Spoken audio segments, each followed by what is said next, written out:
आज अपने करेंगे कौन सा एग्जाम्पल नंबर 20 करण, फेनिल और फरशीद अपनी पूंजी के प्रमाण में लाभानी बांटने वाले साझेदार हैं। किस अनुपात में लाभानी बांटते हैं ये लोग? पूंजी के प्रमाण में। ठीक है, तो पूंजी का प्रमाण हमारे पास ये कहाँ होगा? ये देखो पूंजी खाता ये रहा, उसमें से हम इसका अनुपात निकालेंगे। तो किस तरह से निकालेंगे हम बाद में देखते हैं। आगे लिखा हुआ है उपयुक्त तारीख को फरशीद निवृत्त होता है, साझेदारों ने ऐसा निश्चित किया है। करण और फेनिल का नया लाभानी का प्रमाण दे दिया है। ख्याति का मूल्यांकन कितना करना वो दे दिया है। पेटेंट का टिक मार्क करना है हमको। यंत्रों को टिक मार्क करना है चौथा नंबर पे। पाँचवें में देनदारों के बारे में बात की है तो देनदारों को भी टिक मार्क करेंगे। और फरशीद को 20,000 तुरंत ही चुका देना है। और स्टॉक की कीमत, बाजार कीमत इतनी दी हुई है तो स्टॉक को हम टिक मार्क करेंगे। ठीक है, उसके बाद में हमको कुछ और इन्फॉर्मेशन दी है पूंजी की जितनी, तो बाद में करेंगे वो सब चीज़ों को। तो हमारे समायोजन जो थे वो सिर्फ इतने ही थे। उसके बाद की सारी इन्फॉर्मेशन अपने देखेंगे। तो पहले हमको पक्की तलपट दी हुई है, उसकी जो शेष होती हैं उनको हम अपने अलग अलग खातों के अंदर ट्रांसफ़र करेंगे। तो स्टार्ट करते हैं अपना। तो सबसे पहले हम संपत्ति लेना की साइड से स्टार्ट करेंगे। वहाँ लिखा हुआ ख्याति, इसके ऊपर कोई समायोजन होता भी नहीं है। तो इस जो बाकी होती है इसको हम साझेदारों के पूंजी के बीच में बांट देते हैं उनके लाभानी के प्रमाण में। और उनका लाभानी का प्रमाण यहाँ पर कितना है? तो पूंजी के प्रमाण के जितना। तो देखो पहले पूंजी का प्रमाण कितना है। पूंजी दी है 2 लाख, 1,20,000 और 80,000। तो इनका हम प्रमाण निकालेंगे। 2 लाख, 1,20,000 और दूसरा है 80,000। तो 0 0 4 रहे हैं तो उनको हम काट देते हैं पहले जीरो को। बचा कितना? 8, 12 और 20। तो 4 से हम भाग दे सकते हैं। 4 दूनी 8, 4 तिया 12 और 4 पंजे 20। 4 से हम काटें इसको तो 4 दूनी 8, 4 तिया 12 और 4 पंजे 20। तो हमको अनुपात मिल जाता है कितना? 5:3:2 का अनुपात मिलता है। टोटल होता है उसका 10। तो हम इस ख्याति को 40,000 को हम बांट सकते हैं। कितना आएगा? 20,000,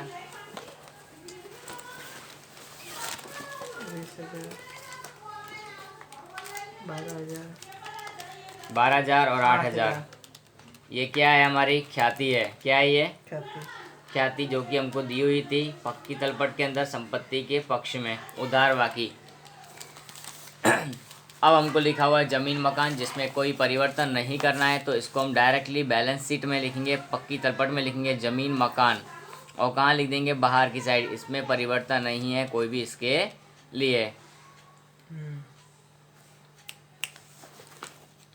उसके बाद में है पेटेंट है 60,000 का, उसमें लेकिन चेंजेस करने की बात की है। तो पेटेंट हम यहाँ लिख कर थोड़ी देर के लिए छोड़ देंगे। कितना है? 60,000। उसके बाद में यंत्र हैं 80,000 के, तो यंत्र भी हम यहाँ लिखेंगे लेकिन समायोजन है उसके ऊपर तो 1 लाइन लीव करेंगे समायोजन के लिए। आगे लिखा हुआ है देनदार 35,000 का है और उसमें भी एक समायोजन है तो उसके लिए भी हम लाइन लीव करेंगे। फिर लिखा हुआ है स्टॉक के लिए भी हम 1 लाइन लीव करेंगे बिकॉज वहाँ भी एक हमको एडजस्टमेंट दिया हुआ है, समायोजन दिया हुआ है। उसके बाद में बैंक है तो बैंक हम यहाँ लिखेंगे तो करी नाम, लेकिन इसकी शेष जो होती है उसको हम कहाँ लिखते हैं? उसके खाते में अलग होता है। इसके लिए शेष आगे लाए। यहाँ से जो एग्जाम्पल स्टार्ट हो रहा है हमारे 20 से और 23 तक मोस्ट टाइम पे है हमारे, थोड़ा ये इनके ऊपर ध्यान रखते रहना है। 40,000 लेनदार, तो लेनदार कहाँ आएगा हमारा? पूंजी दायित्व में, क्योंकि हम पूंजी दायित्व को स्टार्ट कर दिया है। लेनदार है कितना? 16,000। कोई चेंजेस नहीं है, कोई समायोजन नहीं है, इसलिए डायरेक्टली बाहर लिख दिया है। कारीगर मुआवजा अनामत पेढ़ी का एकत्रित लाभ है। पेढ़ी का एकत्रित लाभ है, उसको साझेदारों के बीच बांट दिया जाएगा। तो 12,000 को हम बांट देंगे और कोई समायोजन नहीं, इसलिए जगह छोड़ने की कोई ज़रूर नहीं है। 6,000 देखो पूंजी खाते के अंदर इसको हम लिखते हैं कारीगर मुआवजा अनामत। 6,000 और 2,400। ठीक है। उसके बाद कारीगर लाभांश फंड पेढ़ी का दायित्व होता है। हम दायित्व को यहाँ लिखेंगे, दायित्व साइड में क्या है? कारीगर लाभ भाग या तो लाभांश। फंड, ठीक है, कितना है 30,000 है, तो हम पूरा पूरा 30,000 बाहर के कॉलम में लिख देंगे। प्रोविडेंट फंड पेड़ी का दायित्व है, उसको भी हम वहीं पर लिख देंगे दायित्व पक्ष में 45,000, 45,000 रुपये, ठीक है। उसके बाद लिखा हुआ है पूंजी खाता, तो पूंजी खाते को हम पूंजी खाते के जमा साइड में लिखेंगे शेष आगे लाए। क्या लिखेंगे? पूंजी खाता ये रहा हमारा, वहाँ हम लिखेंगे शेष आगे लाए। कितनी रकम दी हुई है? 2 लाख, 1,20,000 और 80,000, ठीक है। अब पक्की तलपट में जो इन्फॉर्मेशन दी थी वो हमने पूरी कर दी है। अब हम समायोजनों पर चलते हैं। करण और फेनिल का नया भाग हमको अभी, तो सेकंड एडजस्टमेंट को हम होल्ड पर रखेंगे। अब थर्ड नंबर का एडजस्टमेंट हमारा लिखा हुआ पेटेंट के 60,000 चालू वर्ष में चुकाएं। जो पेटेंट की जो 60,000 है वो चालू वर्ष में चुकाएं। कितने साल के लिए? जो कुल 4 वर्ष के लिए हैं, तो हम इसको 4 से भाग दे देंगे। तो यहाँ लिखेंगे अपलिखित, चालू वर्ष का अपलिखित करना पड़ेगा हमको, तो यहाँ लिखेंगे अपलिखित। कितना? 4 से भाग देंगे, तो 1/4 में इसको लिख रहा हूँ, 15,000 आएगा। और माइनस करेंगे तो बाहर हमारे पास जाएगा 60,000 माइनस 15,000, तो 45,000, ठीक है। उसके बाद में इसकी दूसरी असर भी हमको देनी होती है। तो हमारा ये क्या हुआ? नुकसान हुआ। पेटेंट 60,000 चुकाए थे, उनमें से अपलिखित हो गए 1 साल के। उसकी दूसरी असर कहाँ हो जाएगी? यहाँ पर पेटेंट खाता डायरेक्टली, कितना? 15,000। उसके बाद में हमको बोला है क्या? नेक्स्ट समायोजन देखो, चौथा, यंत्रों पर 10% की घिसाई करनी है। तो यंत्र ये रहे, उस पर हमको घिसाई करनी है 10% से। तो यंत्र घिसाई माइनस करेंगे, 10% कितना होता है? 80,000 का, माइनस करेंगे तो आएगा 72,000, ठीक है। उस 72,000 के बाद में हम कहाँ लिखेंगे? इसकी दूसरी असर होगी घिसाई की, हमारी नुकसान है खर्च, तो यंत्र खाता यहाँ लिखा जाएगा। यंत्र खाता कितना? 8,000, ठीक है। तो उसके बाद हम बात करते हैं नेक्स्ट, देनदारों पर 3,000 डूबत ऋण। तो देनदार ये रहे, उसमें से लिखेंगे डूबत अनामत, डूबत ऋण कितना? 3,000। 35 में से 3 गए तो 32,000 हमारे यहाँ बचेगा, वो लिख दिया। अब इसकी दूसरी असर हमारे पास कहाँ होगी? यहाँ पर। तो देखो, पहले हमने सोचा कितना था, अनामत कितना रखा था? 5,000 का था, और अभी हमारे पास हुआ कितना है? 3,000 का ही। तो 2,000 हमारे बच गए, तो फ़ायदा हुआ, तो वो लिखा जाएगा इस साइड। वहाँ हम सिर्फ शो करते चेक करने के लिए कि माइनस में आएगा प्लस में। 3,000 नया माइनस पुराना, तो डूबत ऋण अनामत कहाँ से लाए? ये हम सामने से लाए। माइनस में आता है तो हम ऐसा लिखते हैं कि सामने से लाए। कितना आएगा? 2,000 ओनली, तो हमने 2,000 वहाँ पर लिख दिया है। उसके बाद हम आगे चलते हैं। फर्शीद को 20,000 चुका देना है, छठा नंबर। चुका देना है किसी भी साझेदार को, तो रोकड़ खाते से ही चुकाया जाता है। फर्शीद, तो यहाँ लिखेंगे फर्शीद का पूंजी खाता। क्या लिखेंगे?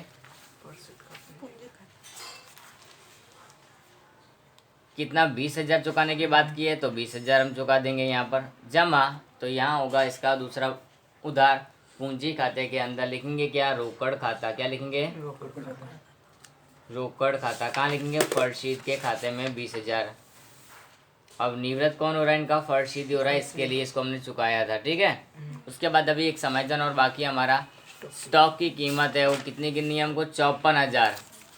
स्टॉक की बाजार कीमत 54,000 है। हमारे पास यहाँ कितनी दी हुई थी? 53। तो यहाँ पर क्या हो जाएगा? वृद्धि हुई, तो लिखेंगे स्टॉक की कीमत में वृद्धि कितनी? 1,000। बाहर कितना आ जाएगा? जो कि बुक में लिखा हुआ बाजार कीमत है उसकी, ठीक है। ये दूसरी असर कहाँ आएगी?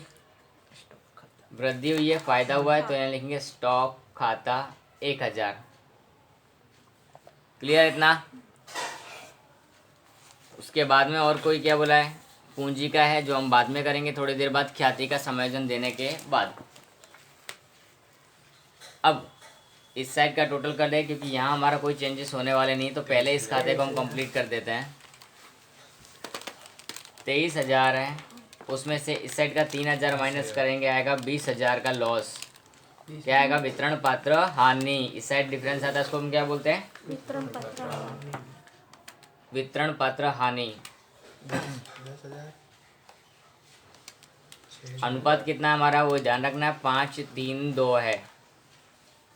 किस किस को बांटना है हमको? करण, फेनिल और फरशीद, तीनों पार्टनर्स लेंगे। कितना? पहले को आएगा 10,000, 6,000 और 4,000। इसकी सेकंड इफेक्ट होगी कहाँ पर? यहाँ पर हानि है, इसके लिए इसकी इफेक्ट कहाँ होगी? इस साइड। पुनः मूल्यांकन खाता भी लिख सकते हो और वितरण पात्र हानि भी लिख सकते हो। कितना? 10,000, 6,000, 4,000। ठीक है। अब क्या करना, हमको गणना करनी है, लाभ का अनुपात निकालना है और ख्याति का वितरण करना है। तो उसके लिए गणना इस साइड करेंगे हम। गणना कौन सी है? ये उदाहरण 20 की ही। ठीक है। तो सबसे पहले गणना में क्या लिखा जाता है? साझेदारों का नाम, तो करण, फेनिल और फरशीद। उसके बाद में क्या होगा? कुल। ठीक है। अब क्या करेंगे हम? पुराना अनुपात कितना है इनका? 5-3-2 है, तो लिखेंगे 5-3-2। टोटल होता है कितना? 10। ठीक है। अब नया अनुपात कितना है? 2-3 उसमें फरशीद तो रिटायर हो जाता है, तो इसको हम राउंड कर देते हैं। और बचता कौन है? करण। इनका अनुपात कितना दिया है? 2:3। कहाँ दिया है? तो देखो, हम बुक में देख सकते हैं। नया अनुपात लिखा है करण, और फेनिल का नया प्रमाण कितना है? 2:3 है, तो 2:3 लिखा। इनका टोटल कितना होता है? 5। ठीक है। अब निकालेंगे क्या हम? इस चैप्टर में किसकी जरूरत पड़ती है हमको? लाभ के अनुपात की। तो पहले लिखेंगे लाभ का प्रमाण। लाभ के प्रमाण का सूत्र क्या होता है? नया भाग माइनस साझेदारों को मिलता है लाभ का नया भाग माइनस पुराना भाग। पहले जो लाभ मिलता था उसकी बजाय नया कितना है, वो दोनों का कंपेयर करना है। तो नया कितना है? पहले कौन है? करण। तो करण का हम लाभ निकालते हैं।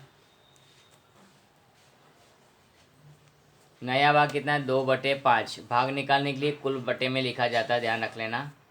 पुराना कितना है? 5/10। तो एलसीएम निकालेंगे यहाँ पर हम। 5 × 10 50। डायरेक्टली इजी पड़ेगा इसलिए हम ये कर रहे हैं, बाकी एलसीएम 10 ही आता है इसका। 10 × 2 कितना होगा? 20। 5 × 5 कितना होता है? 25 कैसे आ गया? माइनस का 5/।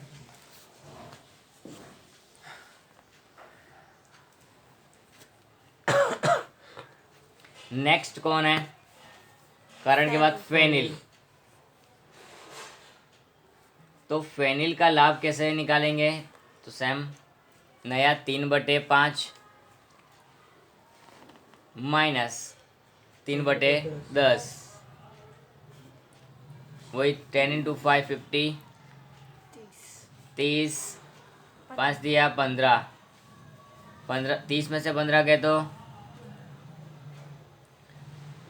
अब लाभ है, तो यहाँ पे आए तो क्या हो जाता है? त्याग। यानी कि ये भी त्याग करेगा इसके अंदर। ठीक है। और ये 15 है, ये 5 है, तो बचा कौन है वो त्याग करने वाला? कौन है वो? फरशीद। एक्चुअली नया पार्टनर अकेला ही करता है, लेकिन जब अनुपात माइनस में आए तो वो भी त्याग करता है, ध्यान रखना हमको। तो उसका अनुपात कितना है? टोटल 15 प्लस का है, उसमें से 5 माइनस किया, तो माइनस का कितना रहेगा हमारे पास? 10 रहेगा, तो ही इक्वल होगा, नहीं तो नहीं। तो इसने भी क्या किया है? त्याग किया है, ऐसा मानेंगे। ठीक है। अब हम क्या करेंगे? ख्याति निकालेंगे। तो पहले कुल ख्याति देखते हैं कितनी है। पेड़ी की कुल ख्याति दी हमको 80,000। कहाँ लिखी है? तो हम यहाँ देखेंगे ख्याति का मूल्यांकन कितना किया गया? 80,000 से किया गया है। तो हम वहाँ लिखेंगे ख्याति कितनी है? 80,000। ठीक है। उसमें अब फरशीद की भाग की ख्याति कितनी है? तो मैं फरशीद की ख्याति निकालता हूँ यहाँ बाजू में ही।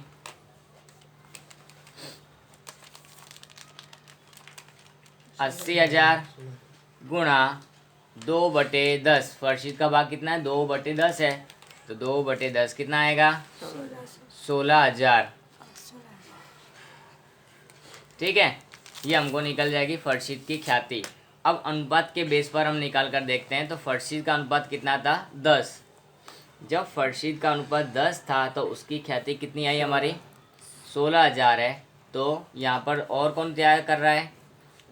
करण। तो करण का अनुपात कितना है? 5। तो उसकी ख्याति कितनी होगी यहाँ पर? 8,000। कैसे निकालेंगे?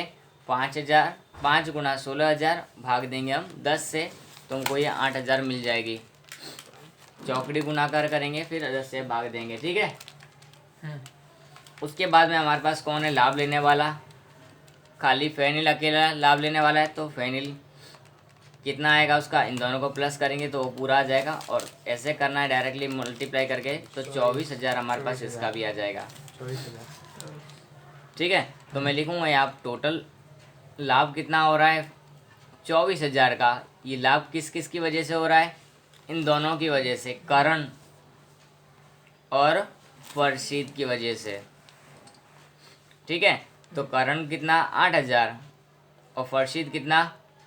16,000, क्योंकि यहाँ लिखा हुआ है 10 वाला अनुपात किसका है? फर्शीद का। 5 वाला अनुपात किसका है? करण का। और ये किसका अनुपात है? फेनिल का, जो कि लाभ लेने वाले साझेदार का है। ठीक है, जो माइनस में आए हैं यहाँ पर उनको हम क्या करेंगे? जमा, क्योंकि ये देने वाले हैं, ये अपने भाग में से हिस्सा दे रहे हैं, तो देने वाले का खाता हम क्या करते हैं?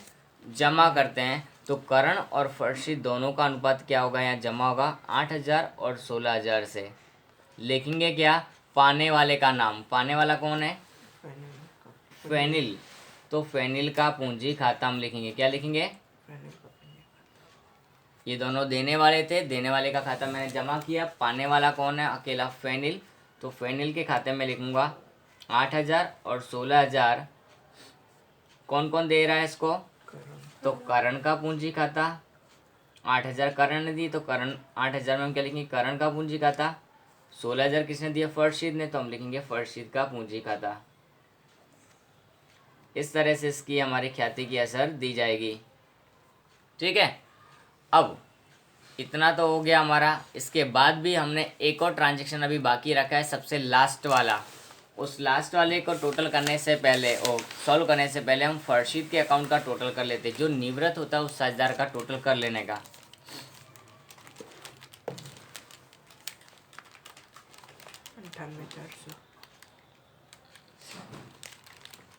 98,400 हो रहा है। उसमें से हम इस साइड का माइनस भी कर लेते हैं, कितना आता है?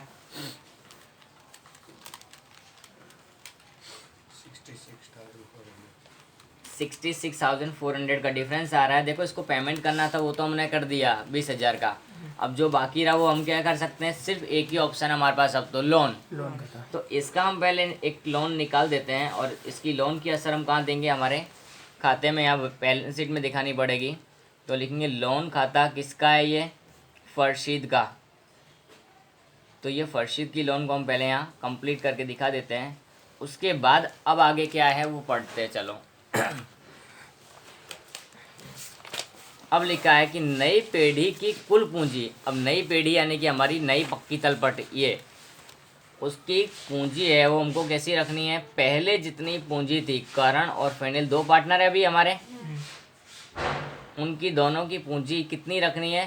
पहले जितनी थी। पुरानी पीढ़ी में कुल कितनी पूंजी थी उतनी ही अब रखनी है। तो पहले पुरानी पीढ़ी ये रही, उसमें कुल पूंजी कितनी थी? 4 लाख की थी। कितनी थी? 4 लाख की। तो मैं यहाँ 4 लाख पूंजी जितनी थी उतनी की उतनी रख देता हूँ।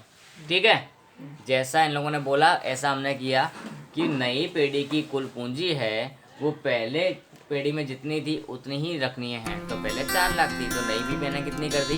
4 लाख। यह पूंजी करण और फेनिल अपने लाभानी के नए प्रमाण में रखेंगे। तो लाभानी का नया प्रमाण कितना है? 2:3 है।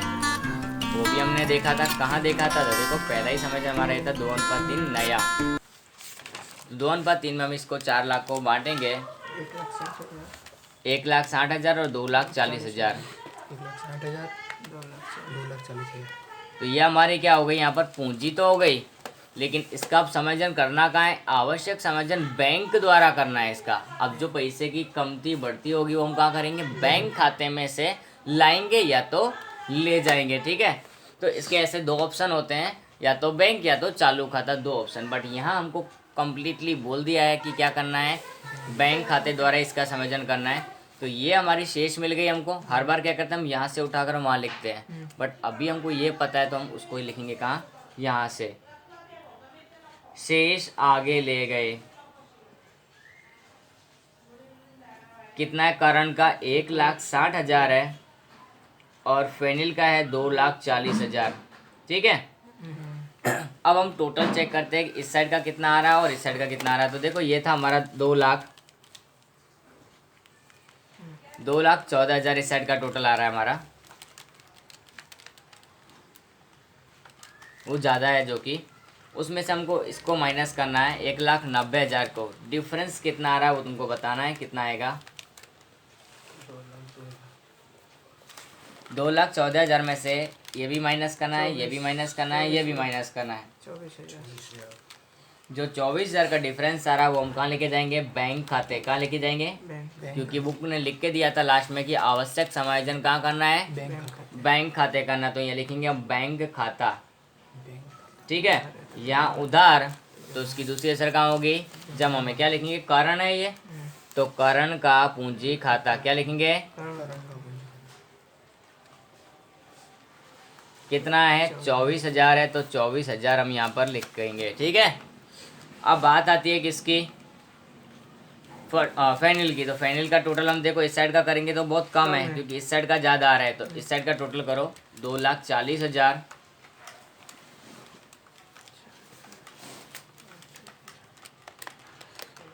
12,000 6,000 8,000 16,000 इन सब का प्लस करना है। 2,82,000 हमारा टोटल आ रहा है इसका। उसमें से हमको इस साइड को माइनस कर देना है,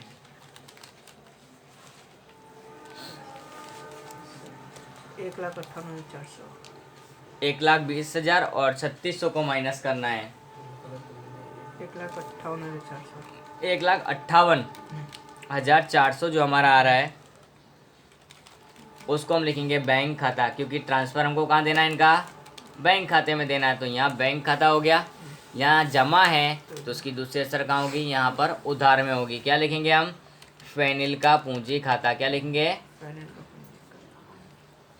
फेनिल का पूंजी खाता। कितना, 1,58,400। ठीक है, अब हम इसका टोटल करेंगे, 1,98,400 हमारे पास आएगा। उसमें से इस साइड का माइनस करेंगे 44,000, 1,54,400 बचेगा। हाँ अब 1,54,400 को हम लेकर जाएंगे कहाँ पर, शेष आगे ले गए, पक्की तलपट में लेके जाते हैं इसको। हम कहाँ ले जाते हैं, इस खाते को बंद करके पक्की तलपट में। बैंक की जगह हमने खाली छोड़ के रखी होगी 1,54,400। अब हम दोनों साइड का टोटल करके चेक करेंगे कि कितना आता है। दोनों साइड का टोटल इक्वल हो जाना चाहिए।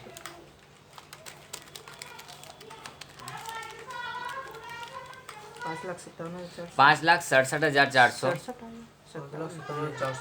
5,57,400 इस साइड का। तो इस साइड का भी एक बार चेक कर लीजिए।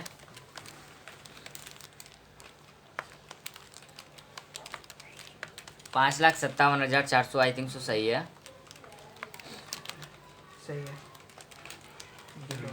तो दोनों साइड का टोटल हमारा कितना आ रहा है, 5,57,400 आ रहा है। तो दोनों साइड का टोटल सही है, इट मीन्स हमारा आगे राइट है और भी कोई चांसेस है नहीं है। Okay, yes. तो इस प्रकार ये हमारा सवाल पूरा होगा।